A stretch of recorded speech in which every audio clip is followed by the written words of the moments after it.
I'm Jackie Barry, author of the new book Experiential Speaking, which is Icebreakers, Energizers and Games for Speakers and Trainers.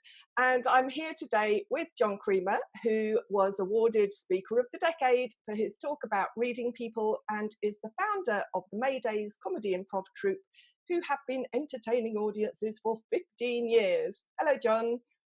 Hello, Jackie. Show us the book. I'll show you the book. I'll edit it in later too, so it doesn't have shiny lights on it. I know from our previous conversations that you also had the idea of producing a book of icebreakers for speakers once upon a time. And I did. Yeah. What was it that made you think that speakers need such a book? I believe that the genius in the room is not the person in front of the room with the microphone and the PowerPoint. I believe the genius in the room is in the interaction between the people who are in the room. And by getting people to feel relaxed and at ease with each other, a presenter can help people to access what they know rather than simply download what they, the presenter, know. Yeah, and also the emotional climate of a room is really important. You know, like the feeling in the room. It's nothing really is going to get across if a room feels flat or people are not really engaged. And why do you think so many speakers don't use any kind of interaction?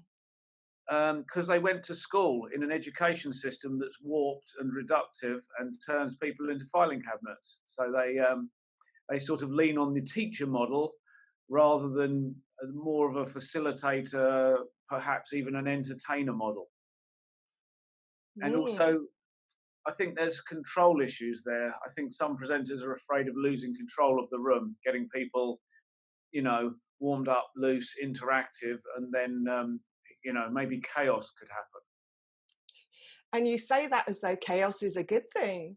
I enjoy a bit of chaos as an improviser.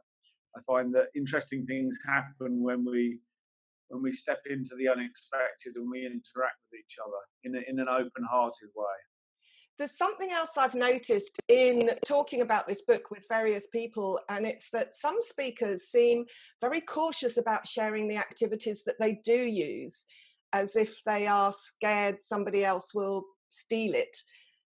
Understandably, if someone has actually spent time and energy developing something for a specific purpose, I could recognise feeling a sense of ownership and not wanting other people to use that activity.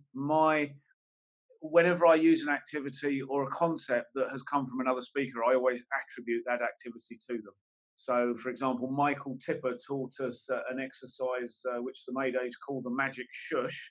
And whenever I use that activity, and I've used it for the last 12 years, I always say, I'm using this under license from Michael Tipper himself, the inventor of this, or so he claims. By the very nature of an icebreaker, you are putting it out into a room full of potentially several hundred people. And I don't know how you would police them never using that icebreaker in another situation. Personally, I'm really happy that people use whatever it is that we're using. I'm even happier if they attribute the source or I think it's most often the most recent source of an activity. It's very hard to trace these things back to their actual source. Absolutely. I just think it's very interesting that mine appears to be the first such book targeting speakers, in that there are plenty books for trainers of icebreaking games, but they're not always with a learning outcome. It's because trainers have been educated to believe, you must use an energizer every hour and a half or whatever it may be. And because they're doing a whole day of interaction with the delegates in the room, where speakers, especially keynote speakers on a big stage, may be doing 45 minutes. They don't come from that same way of thinking. No, and I mean, when a trainer is doing an icebreaker that's simply it's icebreaker time, there is sometimes that disconnect between, okay, so why did I just do whatever I just did? And whereas if there is a sense that it's linked to the overarching message or purpose of what's being presented, then it's much more powerful. reinforcing. It can really reinforce and support the message. I credit everybody that has inspired any of the ideas that I use. There's a list of about 36 names or something who I've quoted. And there are other ideas genuinely out of my own brain, which makes it a really original book. But with the message that people adapt it for their own purposes. I'm not saying copy what I do and the way that I do it. Well, and also that to me, it's empowering to encourage people to try something for themselves and find their own version of it. I mean, you know, in my work with the Maydays, there's things that I brought from the States and you know, taught to people here, there, and everywhere. And every now and then, I'll see the same exercise being presented or taught, and there's always something different. There's always a twist, or you know, a corner that's been cut, or something that's been added, or a slant to it. And for me, there's this initial response of like, no, it's not like that. You know, it's like, that's not the official version. And then it's like, oh, okay, yeah, actually, that does add something to it, or it does bring something that, you know, that makes it more fit for purpose. And the point being, an audience member who may experience the same thing in more than one talk with more than one speaker, when there's an adaptation that suits the outcome of that particular day, it makes sense to them as well. Exactly. So going on then to, what are your favourite icebreakers and activities that you use, the ones that would have made it into your book? My favourite icebreakers involve one-on-one interaction. And I use a lot of the standard classic improv activities, such as a word at a time story, where people alternate, you know, and tell a story a word at a time that unfolds. The concept of yes and, having a yes and conversation, and then a yes but conversation to draw attention to the different flavors between those two.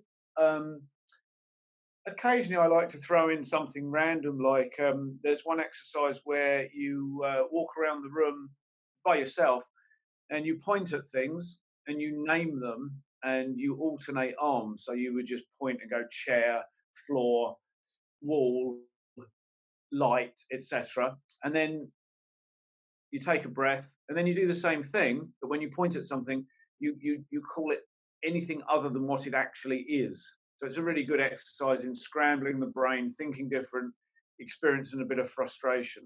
So that's a light-hearted sort of way of changing patterns.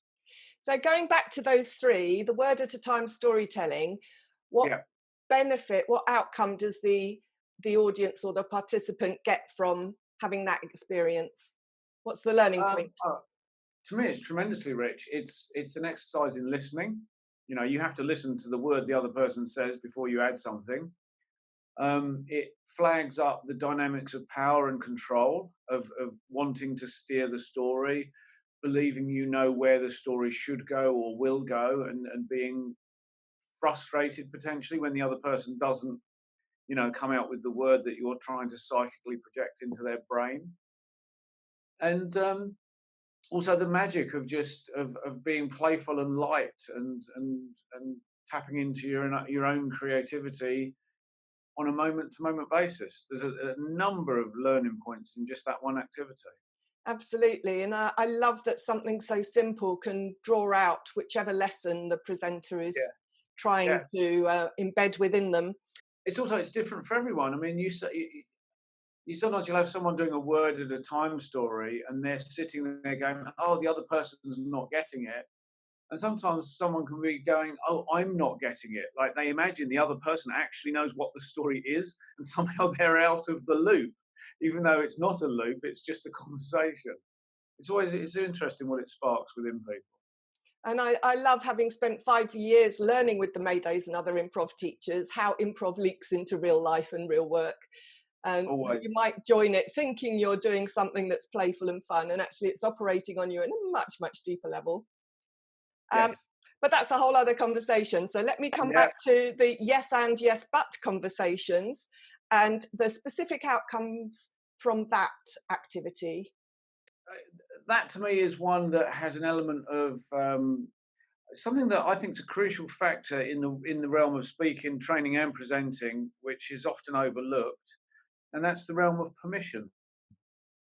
And in the yes and activity, how much permission does someone give themselves to just keep going and building and getting more and more wacky, creative, immoral, inappropriate, etc., etc., with the established agreement that it is simply a private conversation that is temporary and means nothing.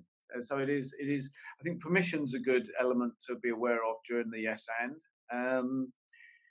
The sense of excitement in just being willing to explore and step into the unknown with someone, and then the sense of how different it feels to say yes but to someone, and how it feels when someone just says yes but to every idea of yours, and the idea that in the right time and place you want to be yes anding or saying yes and or saying yes but.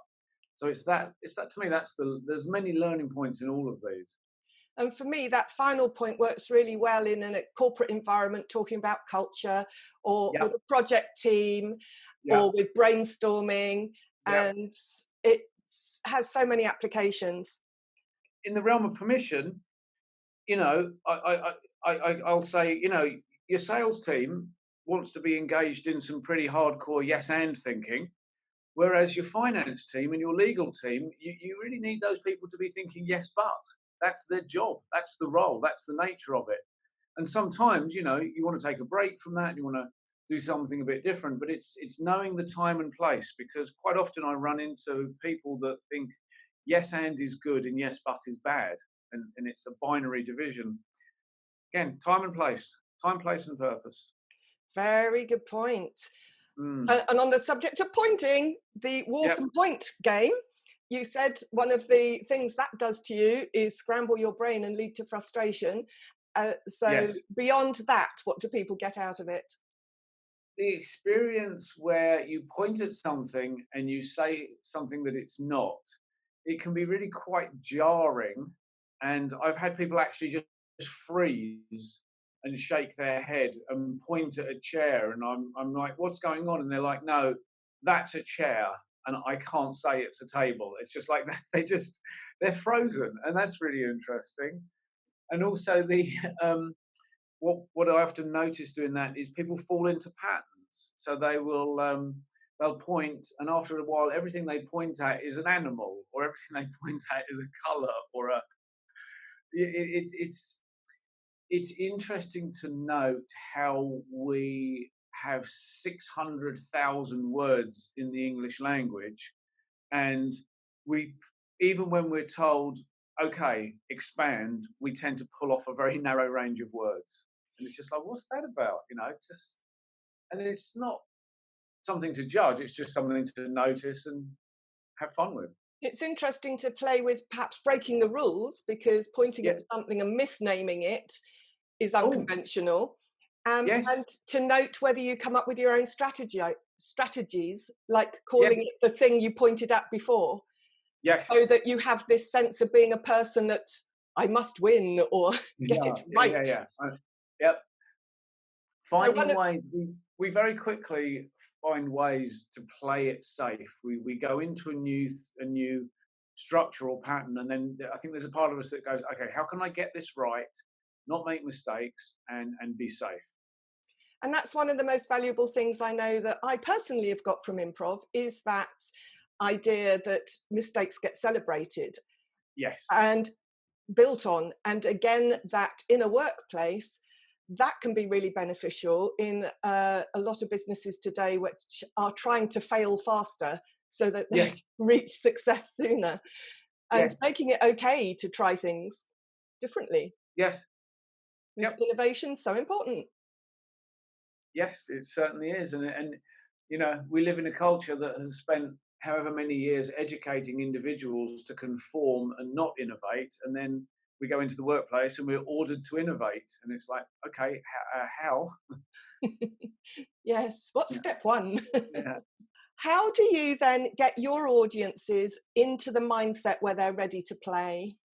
For me personally, it's a balance of being professional and obviously knowing my thing, and at the same time not taking myself too seriously. So having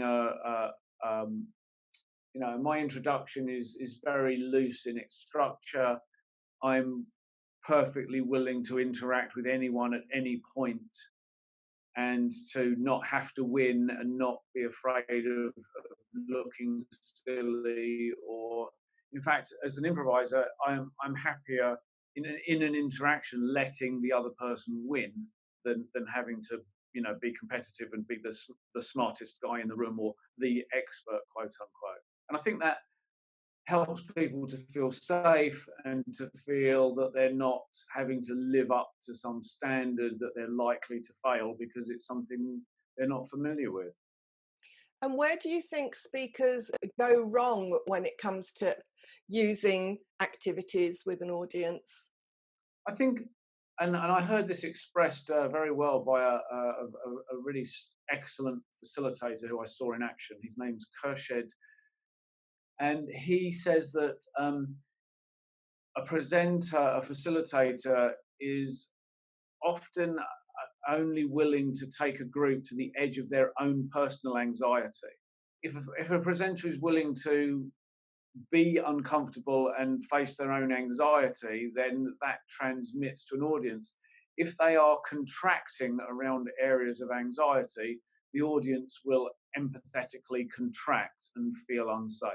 Managing one's own anxiety as a presenter is crucial if you want to build trust in a room.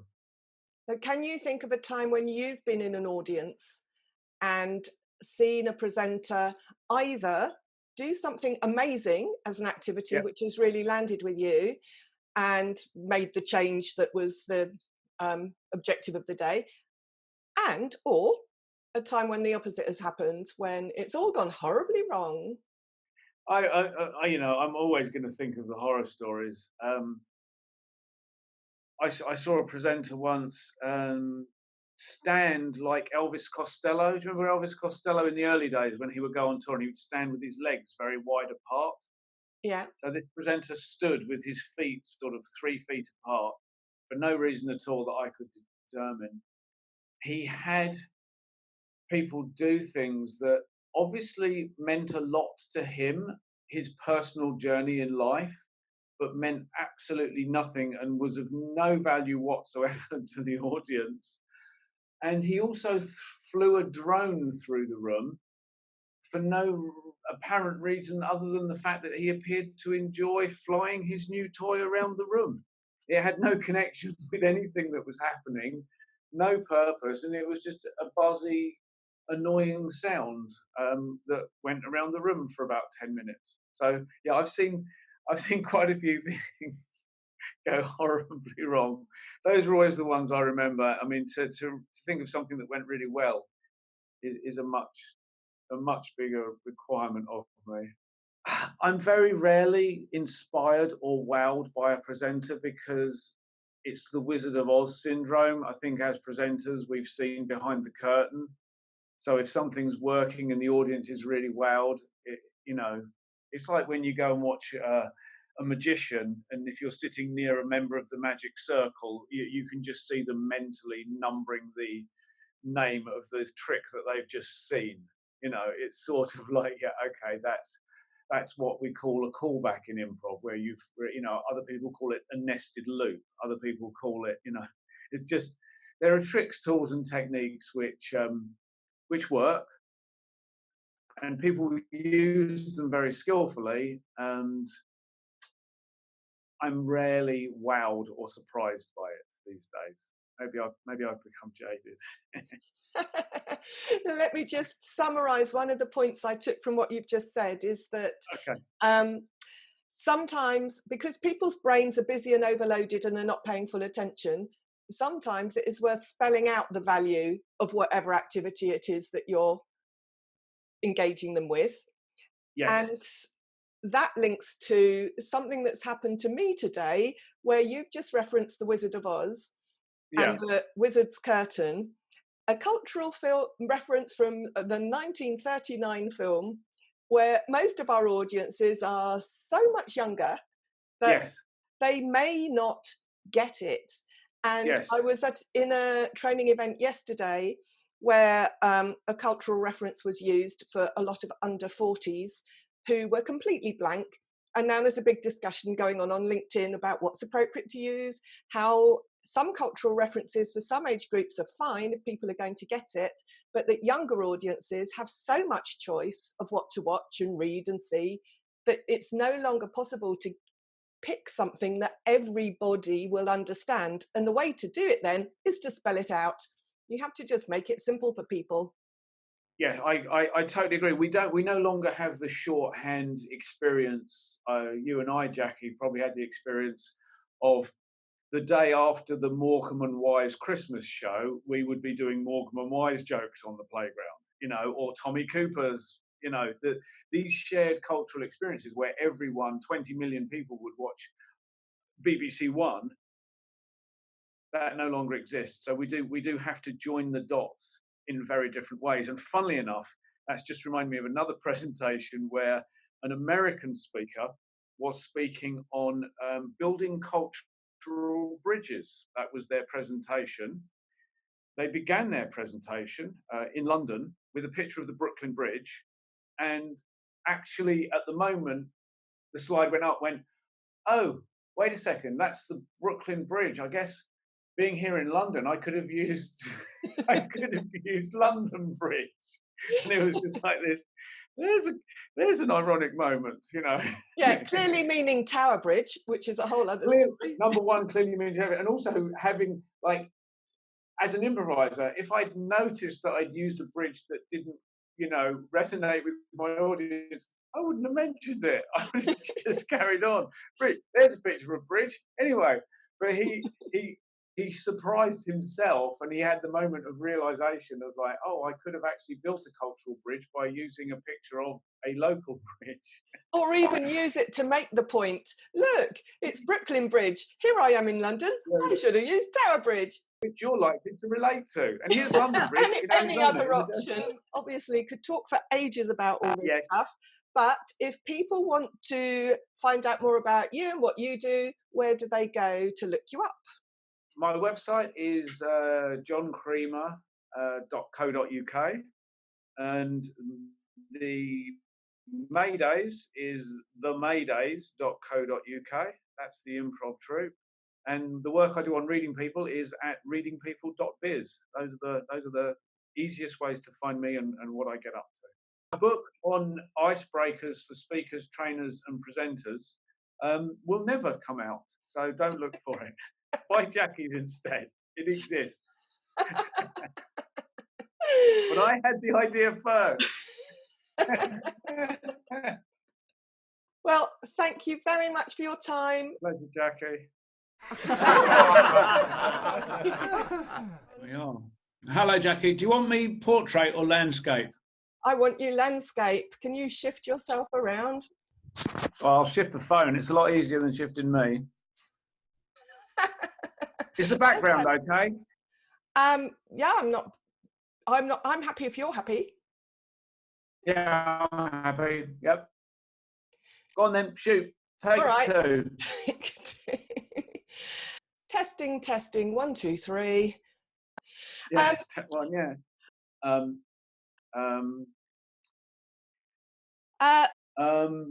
Right. Bit of cultural reference inside book. Yes. And yes. Yeah. And as you know, yes, and go on. Can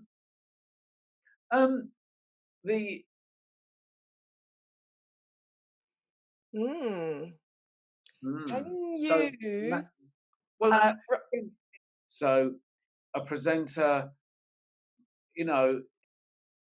his last name is difficult to pronounce. Khurshid Danugraha, I believe, or Danugra is his last name. You can edit the right one in. Khurshid. You just keep twisting the knife on the fact that I never got it together to write that book. I had the idea and I just never quite got it together. Well, now's your chance to tell the world what would have been. Tell the world. Oops, I messed up. Fascinating. Could have won. Um,